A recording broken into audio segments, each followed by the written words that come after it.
I realized that God wasn't going to give me a get out of jail free card. And from the time I was born into the time I was 19 years old, my life had these hurdles. I constantly hit obstacles, obstacle after obstacle after obstacle.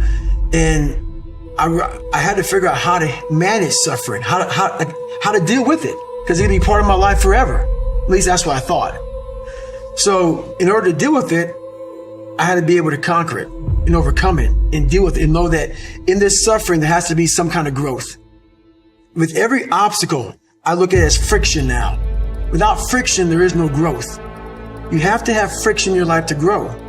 So I start looking at all these different things versus the woe is me mentality. Like, oh my God, look at my life. My life's so, I come from this family. I'm being beaten. I'm being abused mentally, physically.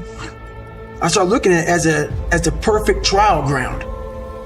So I had to flip it upside down and say, okay, I'm suffering tremendously, mentally. Use this to your advantage versus your disadvantage. So that's what I did. Versus looking at it as like, oh my God, woe is me, I'm never gonna get out of here. I looked at it as, okay, hang on a second. If I can overcome this, if I can find some power in this, some way to get through this, that right there will be the fuel for the rest of my life. And so I found great strength in suffering. Great strength in it because why? Through all of that, it started to callous my mind over the victim's mentality. This whole thing about suffering, yeah, it sucks. Really bad. Really, really bad. But we all live on this side of suffering. On this side. This nice box that's very comfortable, that we know when everything's going to happen. We're in it, it's good. We know how everything's going to turn out. It's those few people who are willing to go on this side of suffering. And once they get through that, ask him how he feels now. His mind, how far he grew. In that short period of time, he grew so much more than the normal person because he was willing to go outside himself. Because on the other end of suffering is greatness. It's not over here. So a whole bunch of us, we put ourselves in this great box. And in that box, there's no suffering in it. So what we do is we shelter ourselves from greatness. So for me, for instance, I was 300 damn pounds at one time in my life. Sprayed for cockroaches, made $1,000 a month. I was living in that box.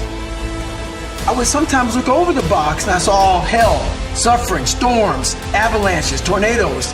I don't want to go over there, but I knew if I could get through that mentally, on the other side was a 185-pound person who's a Navy SEAL, went through Ranger School. Only person to do this, only person to do that, only person to do this. But that's through all of that. All that you have to go through. So you peek over the box and you go back in and say, oh, I'm okay being 300 pounds, making $1,000 a month. I'm okay over here. And on the other side is where you really start your journey. People think they start their journey because they're born. No, there's a lot of people in graves who have lived 100 years and have never started their real journey. Your real journey starts when you go outside that box and you start climbing mountains. You start climbing mountains. And you think you're at the top of the mountain, you go down the other side of it, think I'm here, and you look up, there's another mountain. And it goes on, and it goes on, and it goes on. And just when you're getting ready to quit, you crest that final mountain, you get down and you look, and there you are. And it starts to make sense to you then. Some criticize my level of passion, but I'm not down with the prevailing mentalities that tend to dominate American society these days. The ones that tell us to go with the flow or invite us to learn how to get more with less effort. That shortcut bullshit. The reason I embrace my own obsessions and demand and desire more of myself is because I've learned that it's only when I push beyond pain and suffering, past my perceived limitations, that I'm capable of accomplishing more, physically and mentally, in endurance races, but also in life as a whole. And I believe the same is true for you. The human body is like a stock car. We may look different on the outside, but under the hood, we all have huge reservoirs of potential and a governor impeding us from reaching our maximum velocity. In a car, the governor limits the flow of fuel and air so it doesn't burn too hot, which places a ceiling on performance. It's a hardware issue. The governor can easily be removed. And if you disable yours, watch your car rocket beyond 130 miles per hour. It's a subtle process in the human animal. Our governor is buried deep in our minds, intertwined with our very identity. It knows what and who we love and hate. It's read our whole life story and forms the way we see ourselves and how we'd like to be seen. It's the software that delivers personalized feedback in the form of pain and exhaustion, but also fear and insecurity. And it uses all of that to encourage us to stop before we risk it all. But here's the thing, it doesn't have absolute control. Unlike the governor in an engine, ours can't stop us unless we buy into its bull and agree to quit. Sadly, most of us give up when we've only given around 40% of our maximum effort.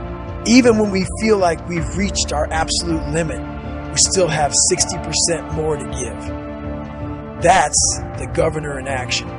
Once you know that to be true, it's simply a matter of stretching your pain tolerance, letting go of your identity and all your self-limiting stories, so you can get to 60%, then 80% and beyond without giving up. I call this the 40 rule. And the reason it's so powerful is that if you follow it, you will unlock your mind to new levels of performance and excellence in sports and in life. And your rewards will run far deeper than mere material success. The 40 rule can be applied to everything we do, because in life, almost nothing will turn out exactly as we hope.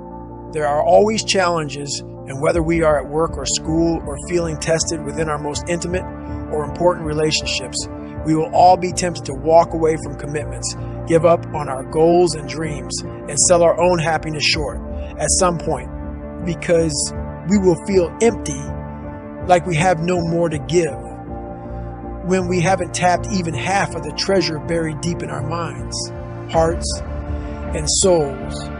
Never pick the easy road. Never. And it always goes back to kind of the hero mentality. Never pick the easy road ever in your life. That is the one road that is doomed. It is doomed. If you want something like 6-minute abs, all these different things, if you want it so fast, you may achieve what you wanted, but you want the permanent fix. The permanent fix comes from the hard road. The hard road gives you permanent results.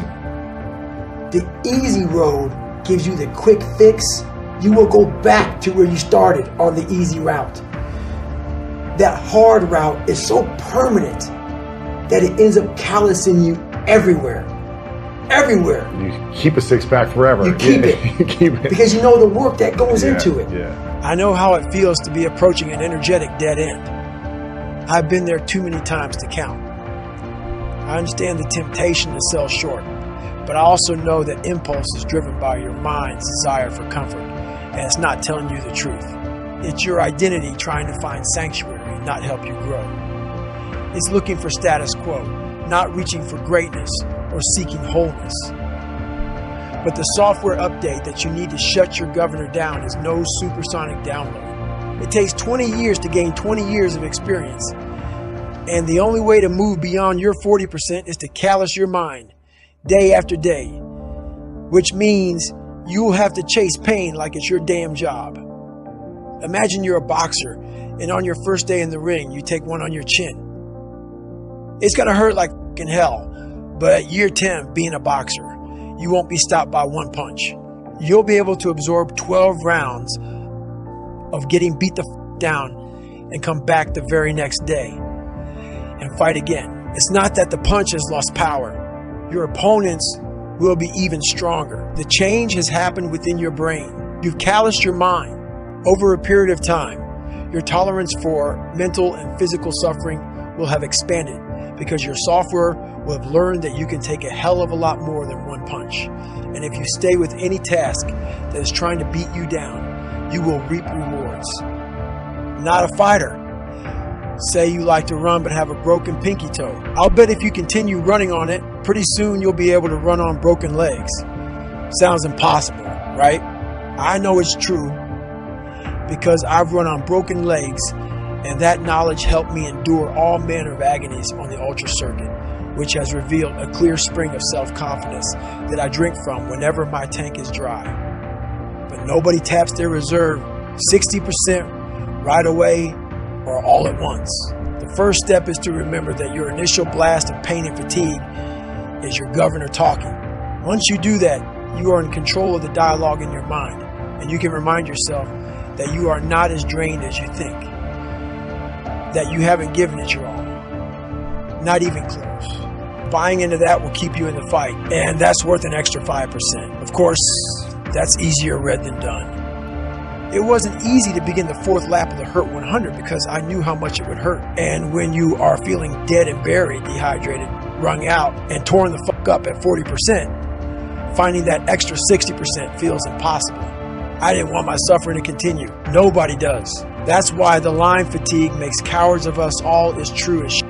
Mind you, I didn't know anything about the 40 rule that day. The Hurt 100 is when I first started contemplating, but I had hit the wall many times before, and I had learned to stay present and open-minded enough to recalibrate my goals, even at my lowest. I knew that staying in the fight is always the hardest and most rewarding first step. Of course, it's easy to be open-minded when you leave yoga class and are taking a stroll by the beach, but when you're suffering, keeping an open mind is hard work. The same is true if you're facing a daunting challenge on the job or at school. Maybe you're tackling 100 question test and know that you've bricked the first 50. At that point, it's extremely difficult to maintain the necessary discipline to force yourself to keep taking the test seriously. It's also imperative that you find it, because in every failure there is something to be gained, even if it's only practice for the next test you'll have to take, because that next test is coming. That's a guarantee. I had a starting point, and the starting point was this very scared, immature, fragile kid. But through figuring out this fragile kid, I found out through all this muck, this can come out the other end. A person that has 4,030 pull-ups, who runs miles and miles and miles at a time. But we all have these abilities, not just to run and do pull-ups, but these abilities that once we go back into our dark holes that a lot of us have. A lot of us come from, insecurities, a lot of issues, but we don't want to visit that place. The place is scary. The place is something that we want to forget about. I had the courage, finally, to go back in there and organize it. Get it organized in my mind and figure out, where to start from. So, but the journey led me to the so-called superhuman stuff that I do now. For me, my routine is every night I stretch out. And I stretch out for 2 or 3 hours every single night without fail. Yeah. And while I'm stretching out, I'm thinking about my plan for the next day. And I'm thinking about all these different obstacles that may come up. So basically, a lot of us aren't prepared for life. We get up willy-nilly and just hope life is going to happen. It is going to happen, but it's going to happen with a prepared mind or unprepared mind. Most people attack life with an unprepared mind. What I do is I try to account for all things that could happen, might happen, probably will happen, and then the unknowns. So basically, I can't account for everything, but I do know there could be some things that come up in life that you need to be ready for. I know for a fact I'm not going to want to work out tomorrow. Therefore, I'm preparing my mind for that. I don't want to do that. I know tomorrow will come with some difficult decisions to make. It may come with getting a phone call saying someone died, this happened, that happened. I'm always preparing myself, not in a morbid way, but just like, look, man, be ready for life. Don't let life just start attacking you left and right. Make sure that you start to build a mental armor, so then you're ready for life. And that comes with a very physical way, and the physical helps out the mental.